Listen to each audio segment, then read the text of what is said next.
Makasih Pak. Iya Pak, amin. Ditunggu kabar baiknya Pak ya. Mari. Ini amat ya, so banget dah dapat kerja. Gimana lulusan SMK ya? Mirsa, Sekolah Menengah Kejuruan. Tuh singkatan dari SMK tuh. Ini tuh adalah pendidikan tingkat menengah yang ditempuh agar siswa tuh terampil alias siap dalam bekerja. Tapi kalau misalnya ngelihat data dari Badan Pusat Statistik, SMK tuh artinya susah dapat pekerjaan.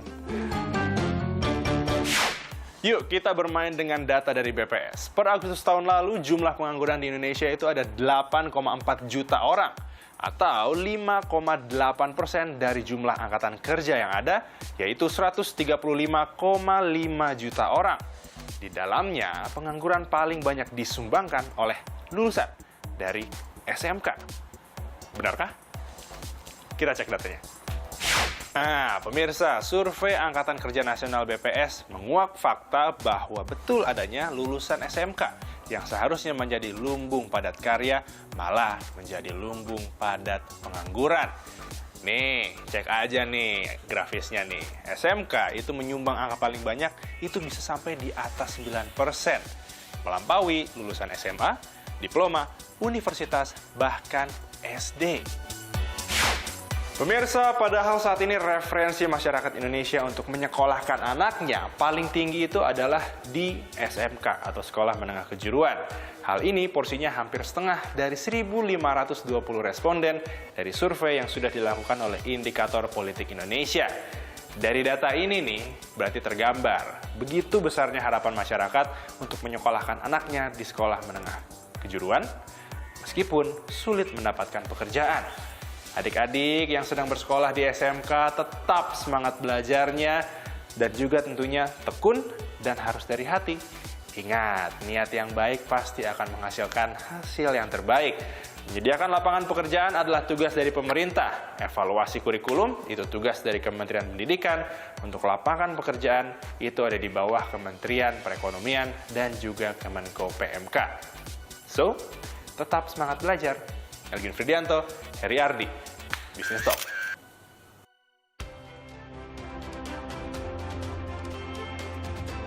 Selamat malam saudara, bertemu lagi di Business Talk bersama saya Masih Tarigan. Alumni Sekolah Menengah Kejuruan atau SMK ini tercatat menjadi salah satu penyumbang angka pengangguran Republik Indonesia saudara. Padahal banyak orang tua yang memilih SMK jadi lanjutan SMP karena menganggap akan lebih cepat kerja. Tapi ternyata faktanya di lapangan berbeda.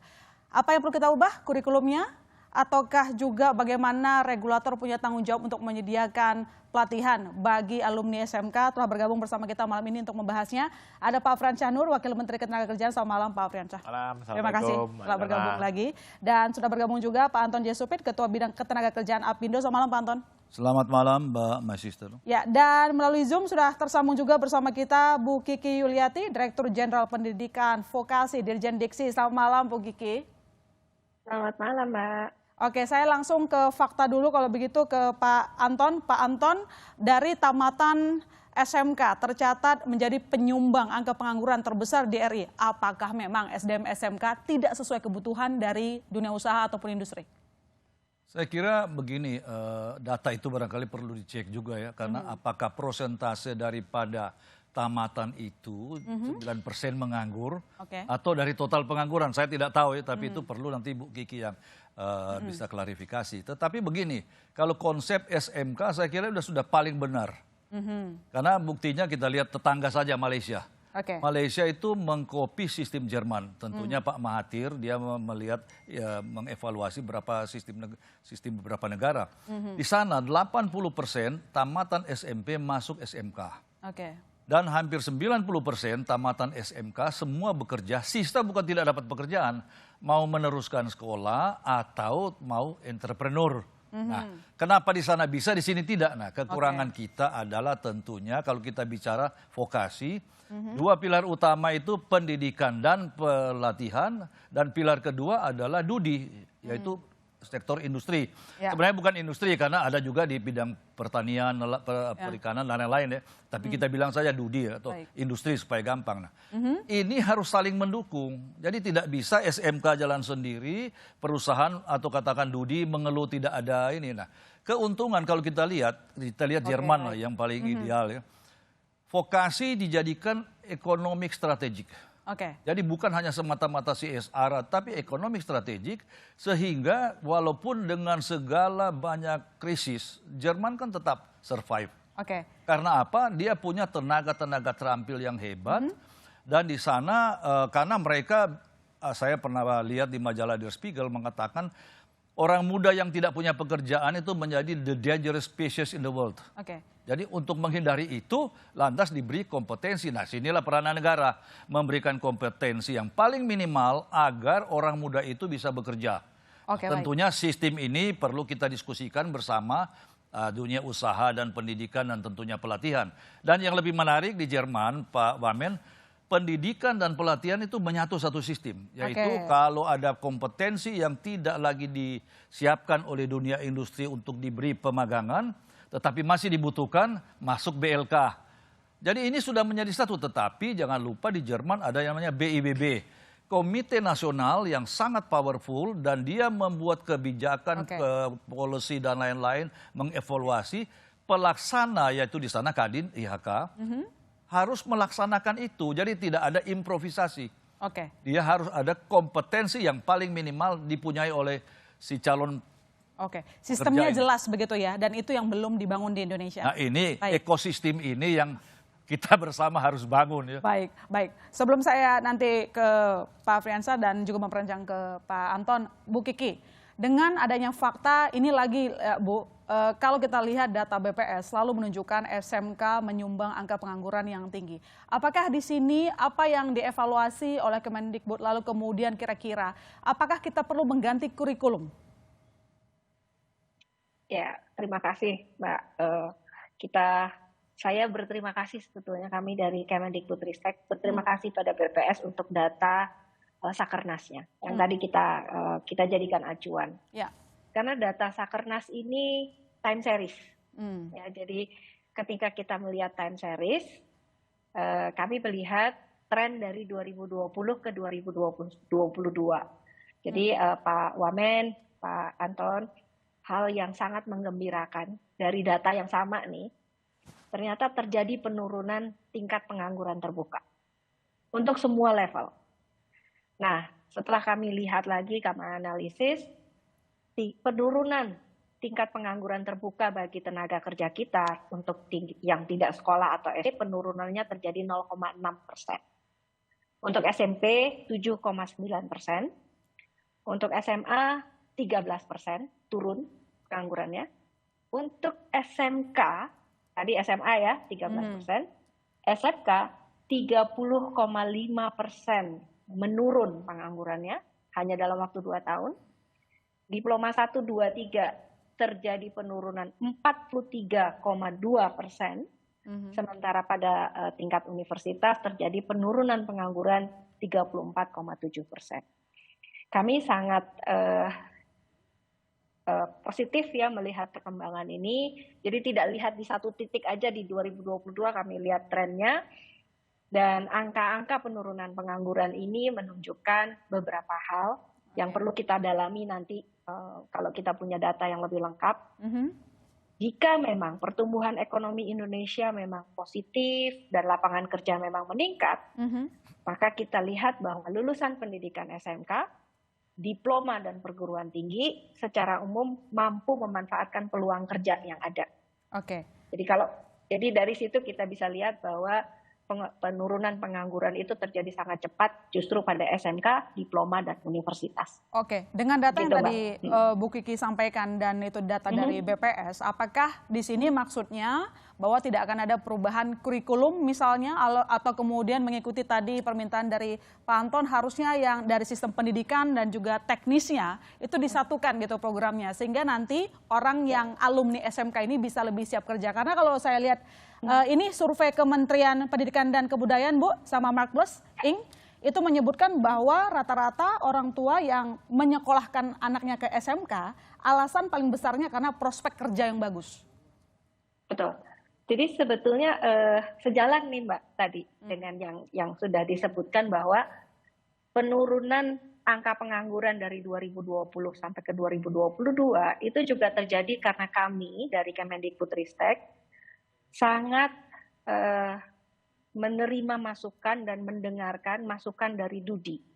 Pak Anton ini salah satu narasumber kami, pakar yang kami sering mintai tolong gitu ya untuk memberikan masukan-masukan untuk bagaimana kami melakukan transformasi pendidikan vokasi, salah satunya justru di kurikulum. Jadi kurikulum yang kami siapkan, kami menyebutnya dalam payung kurikulum merdeka, itu membuat kurikulum di pendidikan vokasi kita menjadi sangat lentur dan adaptif, yang memungkinkan setiap sekolah bahkan untuk responsif terhadap perkembangan ekonomi di sekitarnya. Jadi dia tidak perlu minta izin dulu ke kementerian untuk mengubah beberapa hal yang memang terkait dengan kebutuhan industri. Jadi itu memang kami lakukan Mbak, dan transformasi terbesar yang sedang kami lakukan adalah mengundang dunia usaha, dunia industri menjadi co-creator pendidikan vokasi. Yang kami maksud dengan co-creator adalah dunia kerja, dunia industri ikut membentuk pendidikan vokasi sedemikian rupa, mulai dari kurikulum, praktisi mengajar, teaching factory dan magang, termasuk di dalamnya membangun kelas-kelas industri. Kelas-kelas yang kami siapkan untuk secara spesifik memenuhi kebutuhan industri.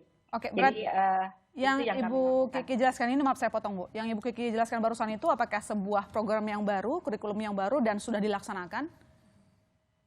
Itu sudah mulai kami lakukan 2020 dan setiap saat kami terus lakukan perbaikan, penyempurnaan, karena setiap saat kami mendapat masukan dari industri dan saat itu juga kami melihat, oke, bagian ini kita perbaiki segera.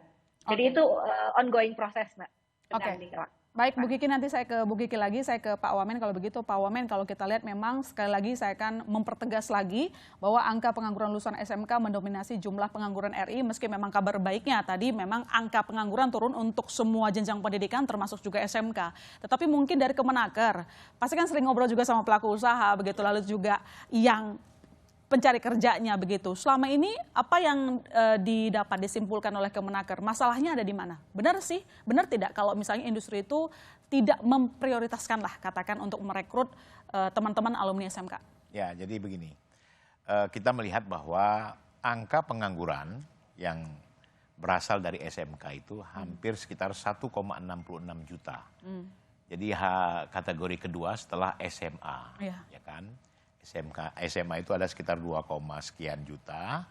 Nah kemudian pengangguran ini diakibatkan memang antara dunia industri dengan dunia yang teman-teman atau anak-anak kita dari SMK ini selesai bertugas atau setelah sekolah, itu memang kepentingan dan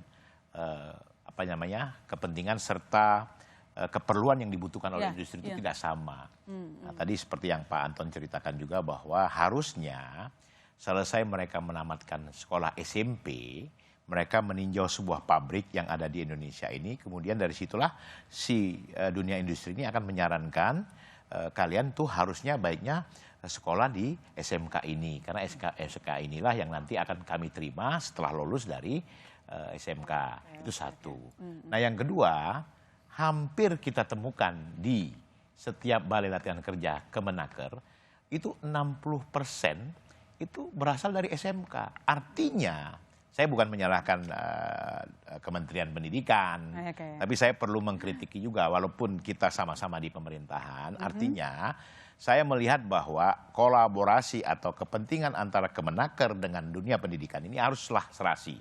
Harus bersama-sama. Berarti selama ini belum serasi? Ya selama ini saya melihat, saya baru 8 bulan, saya melihat memang belum ada keserasian. Jalan sendiri-sendiri? Ya, jalan sendiri-sendiri. Bahkan programnya itu malah tumbang tindih. Di kami ada, di Kementerian Pendidikan juga ada. Seperti kalau kita kan pelatihan, kalau Kementerian Pendidikan ini kan kursus. Ya kan?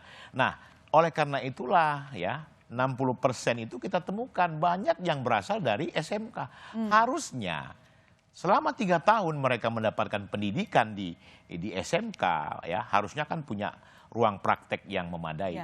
Ini cuma 3 bulan kita bisa sudah melatih anak-anak yang sudah profesional dan mereka kita kerjakan dalam dunia usaha dan dunia industri tadi. Kita pekerjakan mereka di perusahaan-perusahaan. Makanya kita mau menggalakkan juga sistem pasar kerja. Yang mana sistem ini si pemberi dan si pencari kerja ini akan kita sama-sama kolaborasikan. Itu yang dibilang Pak Anton tadi, bagaimana dunia industri membutuhkan tenaga kerja, nanti Kemenaker lah yang akan menyalurkan anak-anak kita ke industri-industri. Jadi difasilitasi nanti sama Kemenaker untuk mempertemukan dengan dunia usaha begitu ya. Karena kan nggak mungkin juga ya anak SMK datang kucuk-kucuk ke pabrik terus nanya saya harus gimana. Harus dari Kemenakernya juga ya untuk menunjukkan itu. Jadi kita ini kan namanya juga Kementerian Tenaga Kerja. Ya, baik. Ya, beda. Kalau di sini kan Kementerian Pendidikan Nasional ya, Kemendiknas ya. Baik. Nah, harusnya ini kolaborasi ini segera kita lakukan, tidak bisa. Dan terus terang saja Mbak Ilona, Kementerian Tenaga Kerja ini dananya minim sekali. Ya kan? Tapi kami disuruh melatih anak bangsa, kemudian itu dengan kondisi dana yang minim. Sementara Kemendiknas ini dananya besar sekali. Ya kan? Tapi apa yang terjadi? Kita melihat bahwa malah banyak anak-anak SMK yang malah belajar ke BLK kita, harusnya tidak dong 3 tahun, ya kan? Oke, baik. Bu Kiki mungkin bisa dijawab ini kenapa ada aturan yang tampaknya tumpang tindih begitu, tampaknya sistem yang dibuat oleh Kemendikbud tidak begitu efektif sehingga mereka pun teman-teman SMK harus menggunakan fasilitas dari Kemenaker. Apalagi untuk dana Bu Kiki 2023 postur anggaran Kementerian Pendidikan, Kebudayaan Riset dan Teknologi itu 80 triliun lebih. Bagaimana Kemendikbud memaksimalkan itu? Baik, Pak Wamen, terima kasih nih ya kalau anak SMK ke sana. Jadi ada beberapa hal ya Mbak yang perlu juga kita lihat kalau kita double klik tuh data tadi yang disampaikan oleh Pak Wamen. Lulusan SMK itu seringkali usianya juga belum cukup untuk masuk pasar kerja. Belum 18 tahun. Itu banyak nih anak-anak yang pinter di SD gitu ya, dia masuk lebih cepat, terutama di sekolah swasta mungkin. Kemudian berbagai prestasi yang mereka lalui sehingga mereka lulus itu belum 18. Sehingga kan tidak mungkin ya dia masuk langsung ke pasar kerja karena dia memang belum boleh umur di bawah 18. Nah, itu yang kami siapkan dengan yang kita sebut dengan kursus. Jadi kursus ini melayani anak usia sekolah yang tidak berada di sistem persekolahan. Masuk BLK belum bisa, masuk layanan kartu prakerja belum bisa, begitu ya. Tapi mereka harus kita beli bekal pendidikan atau keterampilan. Belum lagi anak-anak yang memang secara finansial dan situasi lainnya tidak memungkinkan dia berada di sekolah sampai usia 18 tahun. Ini kan harus negara harus hadir ya untuk anak-anak ini. Nah, jadi itu yang kita lakukan. Dan kalau disebut tadi bahwa belum ada koordinasi, mungkin kami perlu lebih sering berdiskusi dengan Pak Wamen. Karena kalau dengan para dirjennya, tadi bahkan saya satu forum nih dengan Pak Dirjen dari Pak Budi ya, dari Ketenagakerjaan. Dan kami selalu berdiskusi Pak mengenai bagaimana kita melakukan resource sharing, memanfaatkan. Memang Bu Dirjen juga bilang Bu sama saya, beliau habis ketemu, habis rapat koordinasi. Cuman tarik-menariknya kencang sekali. Ini yang tidak boleh terjadi. Yang penting bagaimana kebutuhan negara ini bisa sama-sama kita kolaborasi. Jangan kepentingannya hanya memikirkan Diknas. Saya tentunya harus memikirkan Kemenaker bagaimana sebagai Wamen berfungsi untuk menghidupkan pelatihan kami. Begitu. Kalau kami, kepentingan kami itu adalah bagaimana memberikan layanan pendidikan terbaik bagi seluruh warga negara. Jadi kepentingan kami itu lebih pada negara hadir untuk memberikan bekal keterampilan dan kompetensi kepada warga negara. Tidak harus sebetulnya itu dari Kemendikbud, tidak harus dari industri, bahkan kami mengundang industri sekarang Mbak, untuk menjadi mini university.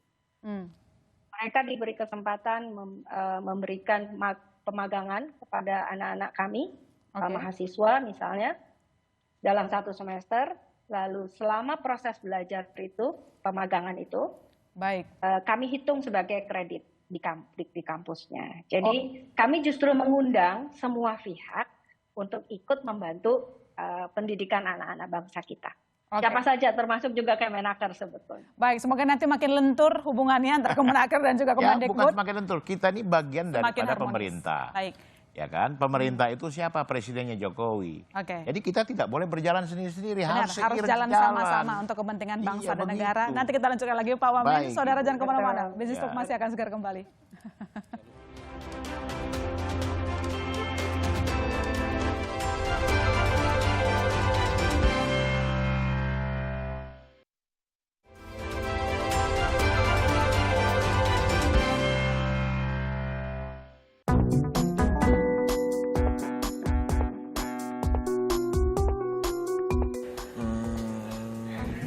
SD, SMP mungkin? Tebak ya, kayaknya SMA? SD kali ya, karena kan orang lulusan SD biasanya susah dapat kerja.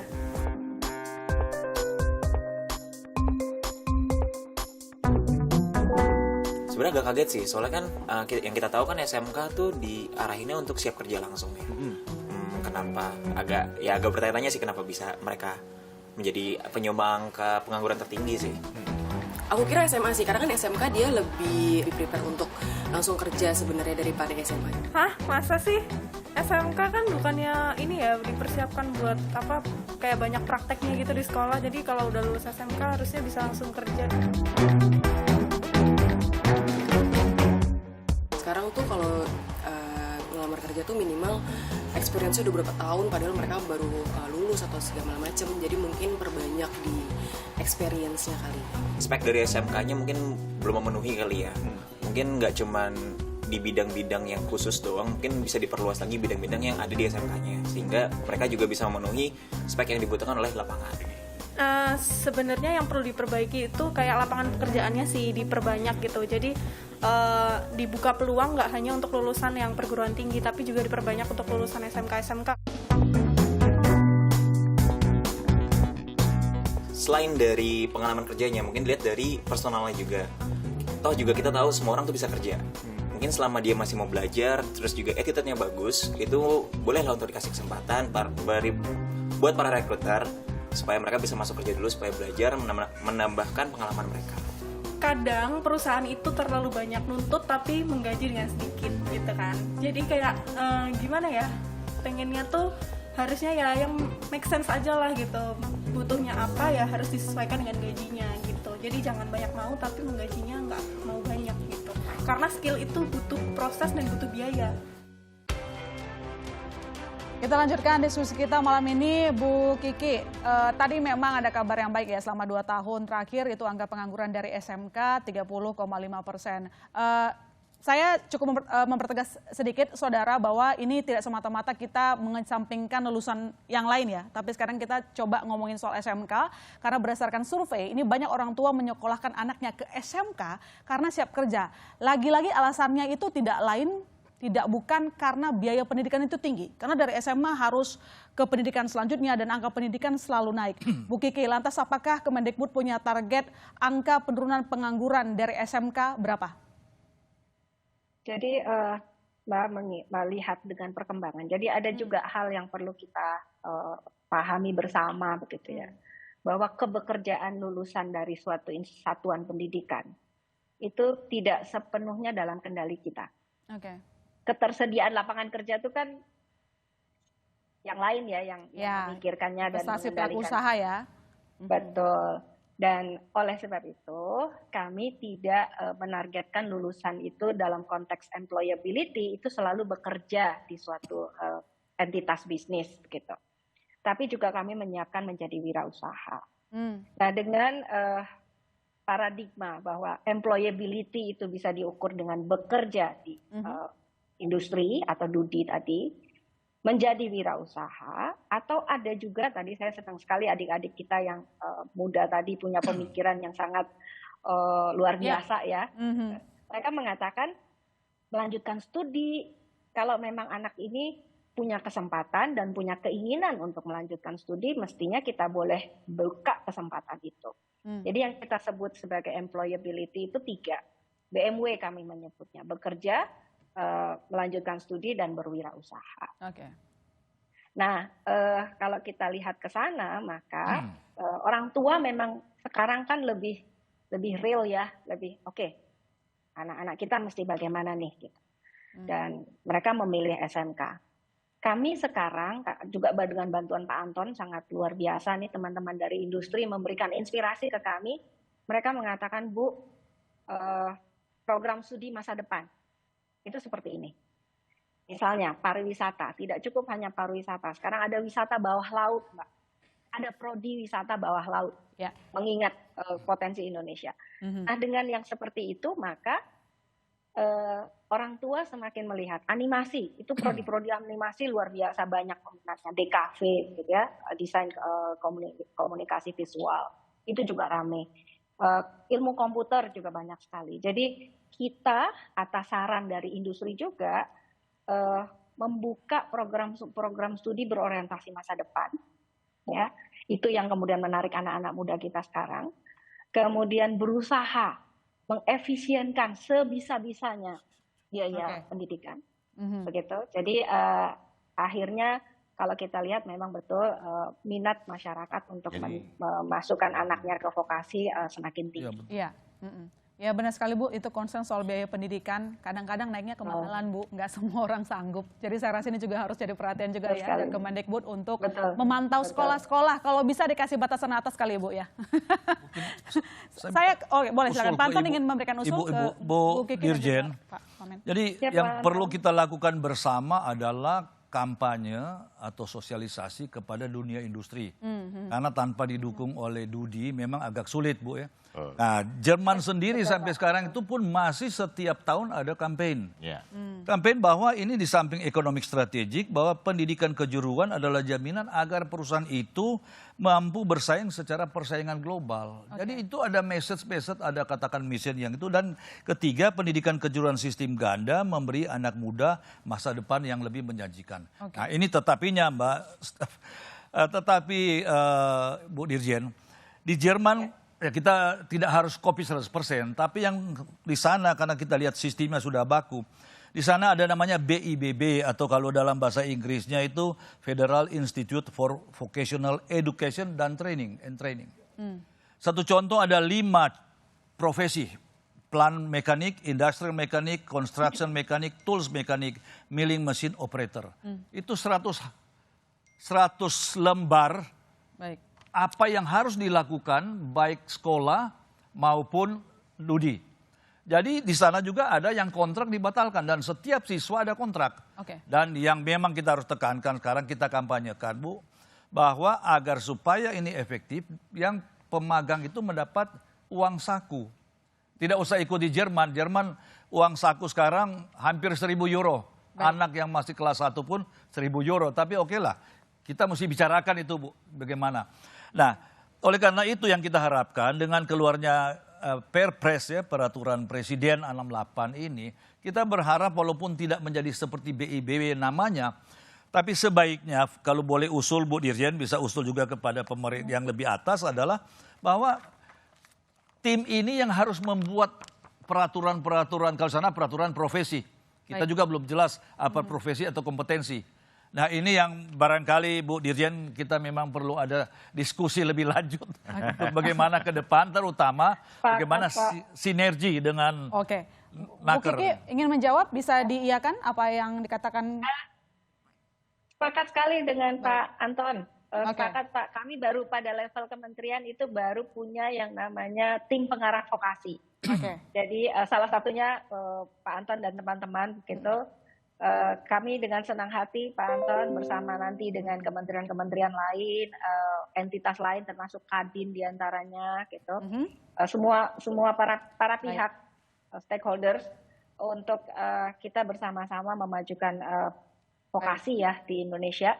Dan saran Pak Anton tadi, kalau doable mari kita lakukan Pak Anton dengan senang hati. Baik Pak Wamen, ya kalau tadi kita ada kampanye. Jalan Bu Dirjen, ini kebetulan Ibu hadir ya.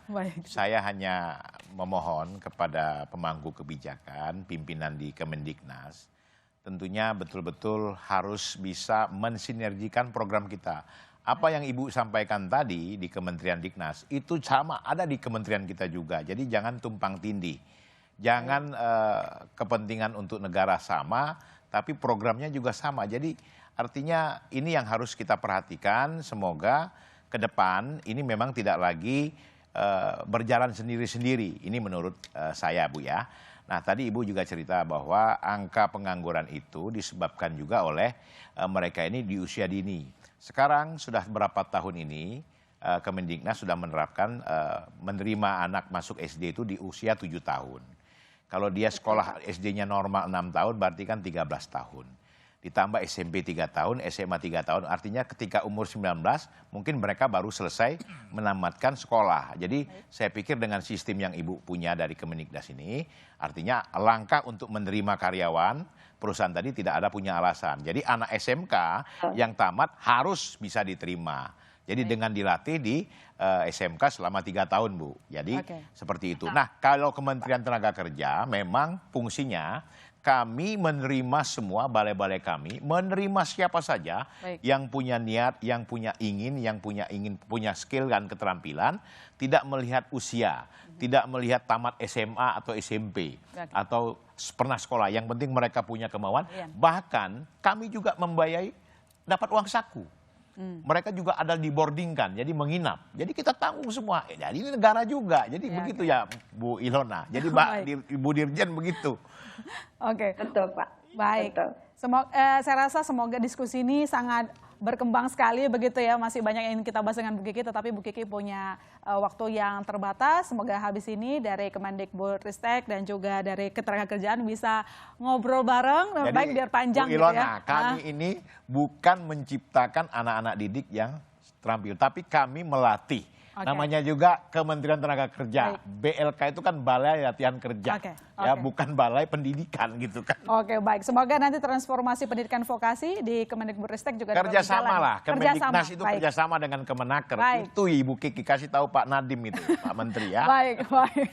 Baik. Terima kasih Bu Kiki Liati, Direktur Jenderal Pendidikan Vokasi telah bergabung bersama kami. Kami tunggu gebrakan di transformasi pendidikan vokasi. Selamat malam Bu Kiki.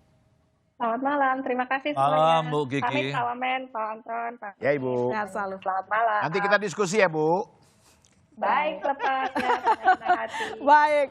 Makin panas gitu ya. Saudara jangan kemana-mana. Bisnis Talk masih akan segera kembali.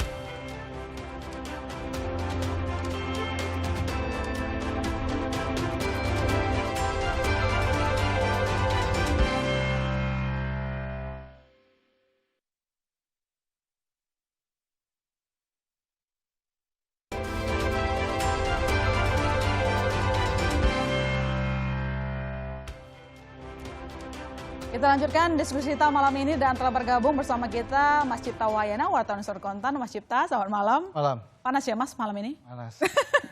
Baik, sebelum saya ke Mas Cipta, saya coba ke Pak Anton dulu. Pak Anton tadi juga mendengar suara dari masyarakat ya. Ini ada concern yang saya rasa cukup menarik untuk kita perdalam.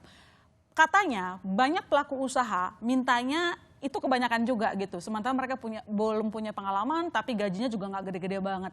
Pertimbangan dari industri atau pelaku usaha apa sih sebenarnya biasanya? Saya kira industri kalau dia mempunyai kompetensi yang diharapkan, dia berani bayar mahal. Masih tinggi. Oh gitu. Nah, persoalan kalau yang datang walaupun membawa ijazah tetapi tidak punya kompetensi. Nah, oleh karena itu saya merasa pilihan Pak Jokowi untuk vokasi menjadi sistem untuk peningkatan SDM sudah sangat tepat. Nah, persoalan apakah sistem itu dijalankan dengan benar dan sistem kita benar atau tidak. Oke. Sekarang begini, ada 14.000 SMK. Nah, kalau vokasi yang benar itu artinya harus ratusan ribu atau mungkin 1 juta lebih perusahaan yang harus menampung karena jadi begini, kalau kita bicara SMK bukan pelatihan lebih clear ya, karena dia masuk upskilling, reskilling itu udah siap memang siap pakai. Tetapi kalau sekolah 3 tahun saya ini 30% belajar di SMK, 70% waktu saya ada di Dudi, di pabrik. Sehingga 3 tahun setelah saya mendapatkan sertifikasi kompetensi, saya tidak usah tes lagi. Soft skill, hard skill sudah terpenuhi. Jadi tinggal tunjuk saja ini akan tinggal. Nah persoalan yang lain akan dengan gampang cari kerja. Jadi sebenarnya saya paling sedih kalau orang bertanya, Pak, kalau tamat SMK ini jaminan apa dapat kerja? Ini kan pertanyaan yang konyol. Semestinya kalau masuk SMK yang benar, otomatis contohnya kalau kita lihat Jarum Kudus, kan dia sukses. Kalau bicara pendidikan tinggi, ATMI Solo. Itu berebutan antre itu orang untuk mendapatkan tenaga ahli. Nah, artinya yang tidak benar adalah sekolah ada, dapat pelajaran teori lebih banyak, tidak praktek. Dan jangan lupa, kenapa harus didudi? Kita harus bedakan, teaching factory di Jerman hampir tidak ada teaching factory. Teaching factory itu kalau umpamanya di satu tempat di mana tidak ada dudi, terpaksa mesinnya didatangkan masuk sekolah. Tapi lebih praktis, dan itu dilakukan Jerman, lebih baik siswa itu praktek di tempat kerja karena pertama, dia harus pertama terlalu mahal kalau sekolah harus siapkan alat atau mesin yang setiap tahun berganti-ganti Pak Wamen. Sehingga itu akan lebih praktis dia di tempat kerja. Kedua, dia harus terbiasa dengan suasana real. Saya meninjau dengan Pak Hanif waktu itu di ada IT Singapura. Masuk di ruangan di mana mereka untuk masinis kapal. Baik. Ruangan tidak AC begini. Ruangan seperti di dalam ruangan kapal, bau solar dan panas. Jadi harus membiasakan di tempat kerja yang real. Ketiga, dia kan mau cari kerja. Kalau dia sekolah, setelah itu baru melamar, berbeda dengan dia sudah 70% waktu di tempat kerja, dia tidak susah cari kerja. Nah inilah yang harus sebenarnya filosofi ini, kawan-kawan kita di Dikbud dan lain-lain juga harus bicara bersama, ya itulah kembali kepada tetapi persoalan tanggung jawab nasional ada di mana ini. Sehingga tidak menjadi, saya lebih cenderung seperti yang Pak Wamen katakan, sebenarnya sukses tidaknya satu pemerintahan adalah menghapuskan kemiskinan. Dan yang paling efektif adalah beri lapangan kerja. Dan saya selalu berulang Pak Wamen, tanggung jawab memberi pekerjaan bukan di tenaga kerja. Karena mereka bagaimana dididik, dan kementerian lain kebijakan-kebijakan. SDM yang harusnya dibentuk. Di sini kan lebih banyak di tenaga kerja itu adalah mempersiapkan hubungan kerja, undang-undang tenaga kerja dan lain-lain. Nah ini yang salah persepsi juga Pak Wan. Baik. Yang jelas di sini kalau saya tangkap juga pernyataan dari Pak Anton, harusnya sekolah SMK juga ini sudah harus punya tugas ya, bertanggung jawab terhadap anak didiknya supaya punya kapasitas yang mumpuni sesuai permintaan dunia usaha dan juga industri begitu. Pak Wamen, karena Pak Wamen sendiri yang tadi buka datanya bahwa banyak lulusan SMK ini justru tenaga kerjaan nih untuk mendapat pelatihan. Apakah memang setiap tahun trennya itu jumlah orang alumni SMK itu yang ke Kemenaker banyak Pak? Banyak. Jadi mereka itu data kita hampir 60% ya yang berasal dari SMK. Nah, kenapa? Mereka ketika ketika mereka mendapatkan pendidikan di SMK, mungkin mereka tidak betul-betul bisa maksimal seperti yang diceritakan oleh Pak Anton tadi. Jadi hanya ya gimana ya, mungkin seperti SMA juga mungkin lebih banyaklah teorinya daripada prakteknya juga. Jadinya nggak ada perbedaannya gitu ya. Dan satu lagi, saya pernah meninjau ke salah satu SMK negeri ya, itu fasilitas prakteknya juga tidak memadai. Yang menurut saya Kementerian Diknas betul-betul harus memfasilitasi bagaimana ruang-ruang praktek sehingga mereka ini bisa bekerja yang seperti Pak Anton bilang dari elektro misalkan, kemudian dari konstruksi, atau mungkin dari jurusan yang IT, ya kan? Betul-betul alatnya itu memadai ketika mereka praktek betul-betul sungguh-sungguh mereka bisa, termasuk juga SMK perkapalan misalkan, atau SMK perhotelan, ya kan harus dibikin. Inilah tugas semua ya, termasuk Kemenaker. Kami siap memfasilitasi itu untuk kerjasama Diknas dengan kami. Kalau mereka tidak punya, kami siap memfasilitasi. Kita punya BLK-BLK yang sudah punya kompetensi dan perlu diingat ya, Ibu Ilona, ketika kita sudah melatih anak-anak kita di BLK, mereka dapat sertifikasi, punya sertifikat, walaupun jam pelajarannya sangat singkat, tapi mereka handal. Cuman terbatas juga. Kami melatih punya paket. Paket itu satu paket 16 orang. 16 orang itu karena jurusannya ini misalkan keperluannya misalkan jurusan instalasi listrik, itu terbatas paketnya, tidak bisa banyak. Nah, limpahkan saja paketnya ke Kementerian Tenaga Kerja. Kalau dilimpahkan paketnya anggaran juga bisa minta ditambah ya? Ya termasuk dong ya kan. Baik. Saya ke Mas Cipta. Gini Mas Cita, kita melihat banyak yang kita ambil benang merahnya dari diskusi ini ya. Mulai dari tadi pelaku usaha juga mintanya ya harusnya ketersediaan SDM-nya itu matang dengan adanya koordinasi yang baik juga ya antara Kemendikbud, Ristek dengan juga Kemenaker. Tadi kita lihat ini agak nggak harmonis soal aturan atau kebijakan untuk menyediakan SDM siap kerja. Apa catatan dari redaksional atau apa yang paling mendesak kita benahi dulu supaya lulusan SMK yang menurut saya yakin benar banyak orang tua yang memilih ke SMK karena kendala biaya kalau mereka harus melanjutkan sekolah lebih tinggi. Ya, wah ini repot nih menyimpulkan diskusi yang terlalu pertama banyak gini, ya. Diskusi ini menurut saya sangat produktif dan harus lebih sering. Ya. Pertama gini, kita kalau kembali lagi saya pengen menarik perspektif yang lebih besar. Kita selalu bicara misalnya bonus demografi, tapi hati-hati bonus demografi itu tanpa lapangan kerja itu akan menjadi bencana demografi. Ya.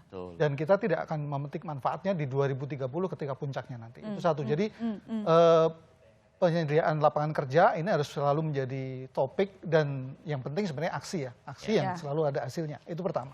Yang kedua, bicara tentang SMK. Sebenarnya kalau kita menyimpulkan ini sebenarnya efek dari, kalau saya sebut ya ini sebenarnya ledakan SMK yang dalam tanda kutip awalnya niatnya bagus. Kalau kita lihat ini sebenarnya kan mulai 2014 ketika ada undang-undang pemerintah daerah dialihkan pengelolaan SMA itu ke provinsi. Lalu ada kampanye juga dari pemerintah memang pengen menjadikan SMK menjadi solusi untuk penciptaan tenaga kerja. Lalu kampanye ini gede-gedean. Kampanye gede-gedean ada booming SMK. Tadi Pak Anton menyebut sekarang 14.313. Ini lebih banyak dari SMA. SMA itu cuma 13.900. Siswanya juga lebih banyak, 5,1 juta SMK. Sementara SMA cuma 4,9. Jadi sebenarnya dari sini sebenarnya logika kenapa pengangguran SMK itu lebih besar juga kelihatan sih, orang memang siswanya lebih besar gitu ya.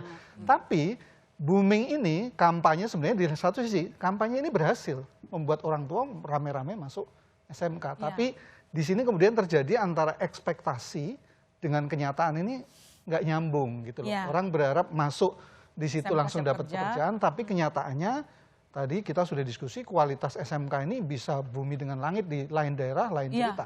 Saya ada cerita gini, ini nyata. Saya tahu ada di tetangga saya lulusan SMK langsung kerja di salah satu bengkel Astra.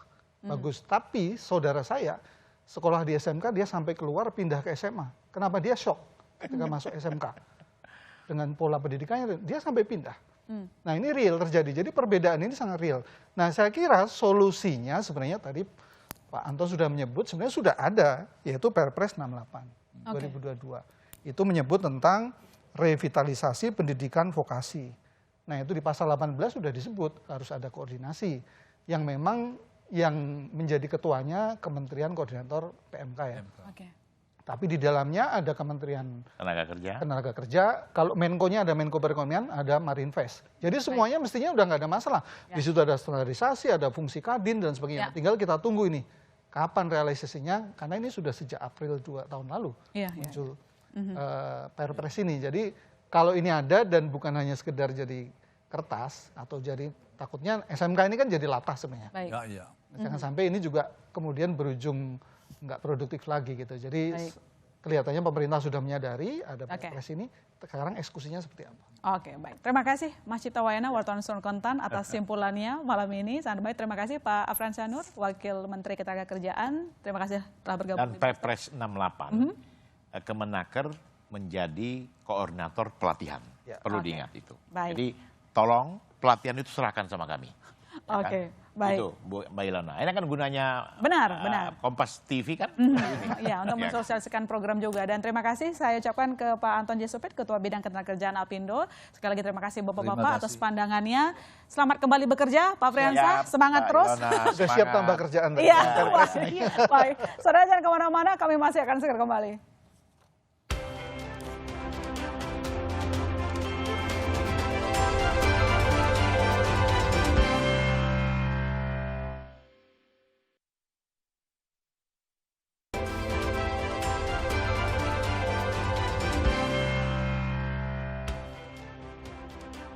Kita tunggu harmonisasi kebijakan regulator terkait dengan menyamakan untuk kebutuhan kurikulum dan juga teknis di lapangan agar tidak banyak lagi alumni SMK yang jadi pengangguran. Saya Mahasiswa Tarigan, sampai jumpa di Bisnis Talk Selasa depan.